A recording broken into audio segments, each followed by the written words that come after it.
지난 시간에 이어서 중국의 문헌인 북방왕 조사에 나온 고대 중국 서부 변경에 대한 여러 기록들에 기반하여 베셀롭스키는 어떤 추정을 했을까요? 그는 먼저 아포타이아는 아마도 피트나크였을 가능성이 매우 높다고 주장했습니다. 피트나크는 현재의 우즈베키스탄 호라즘주에 위치한 작은 마을인 피트나크를 가리킵니다.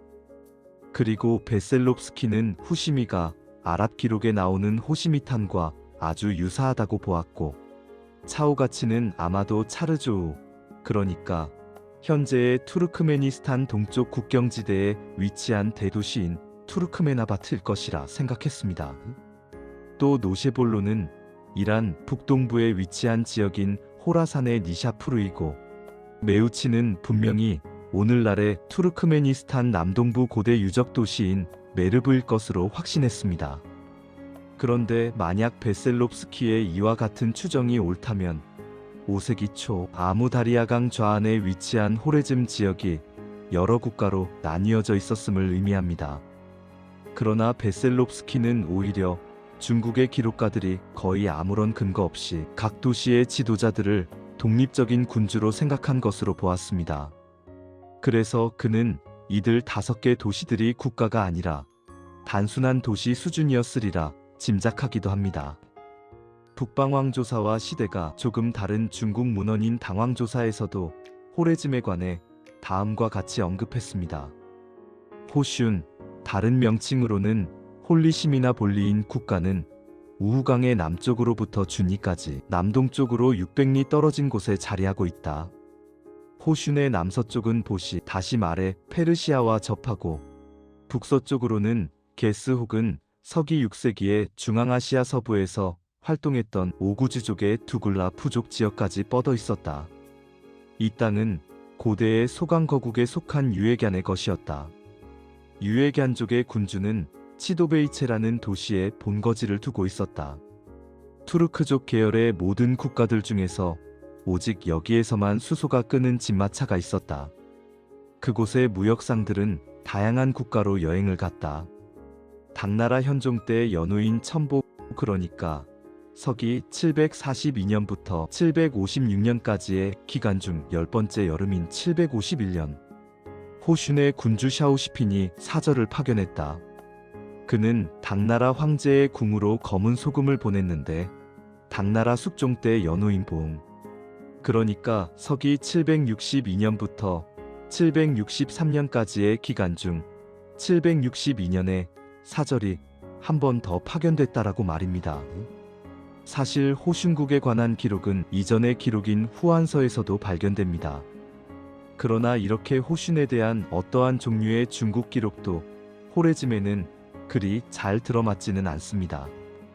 후한서에 따르면 호슌에서 북서쪽으로 920리를 가면 다반 혹은 페르가나가, 서쪽으로 1610리를 가면 대월지가 있다고 했습니다.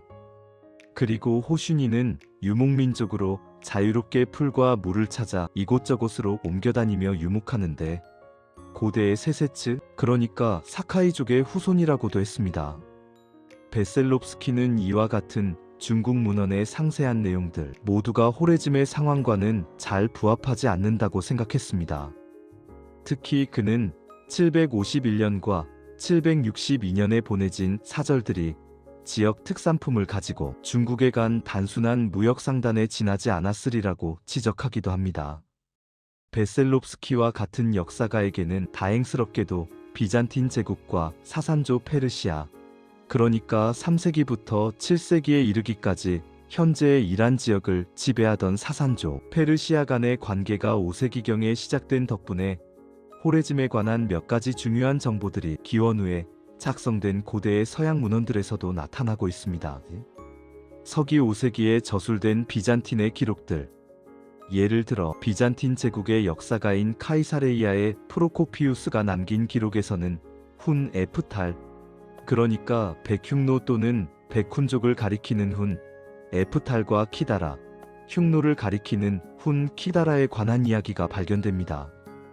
19세기 프랑스의 지리학자인 루이 비비앙 드 생마르탱이 이들에 관한 광범위한 연구에 헌신한 바 있습니다. 그는 자신의 연구를 통해 에프탈 혹은 백훈족이 트란스옥시아나, 그러니까 호레즘을 정복한 월지인의 진정한 직계이고 바로 에프탈의 그 후예들이 중국 기록에 예다란 명칭으로 실렸음을 증명해내기도 했습니다. 앞서 언급한 중국의 사료들에서는 이들 예다족이 이후에 겪었던 삶이 나타납니다. 대월지의 한 부족에서 예다 혹은 에프탈의 일가가 독립했는데 다른 연구자들은 예다가 4세기부터 5세기까지 몽골의 중가리아에서 활약한 투르크계 유목민족인 고거 혹은 고차족의 후예라고도 말합니다.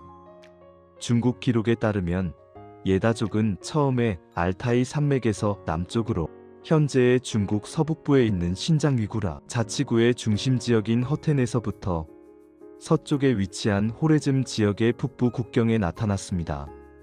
예다의 수도는 우유이강 혹은 아무다리아강에서 남쪽으로 200리, 당나라 수도였던 장안 혹은 현재의 시안에서 1만 리 떨어진 곳에 위치했고, 수도는 발저연성, 그러니까 지금의 아프가니스탄 쿤두주였습니다. 예다의 민족 구성원 수는 최대 10만 명을 넘지 않았는데 예다는 수도 외에 다른 도시들을 보유하지는 않았습니다.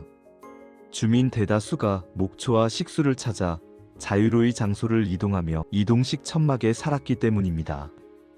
왕위도 상속되지 않았는데 가문 중에서 유능한 이가 계승했기 때문입니다. 이 유목국가에는 사륜 수레가 없었고 많은 말과 낙타가 끄는 무륜 수레를 사용했다고 합니다. 그리고 예다족 사람들은 잔혹하고 용감했으며 전투에 능했습니다. 예다족은 그들의 서부 변경에 있는 강거와 허텐, 아르메니아 계열의 햄신족 안식혹은 파르티아 및 그 밖의 다른 30여 개 소국들을 복속시켰습니다. 예다는 강성했던 국가였고 주잔혹은 유연족과는 친족 관계였습니다.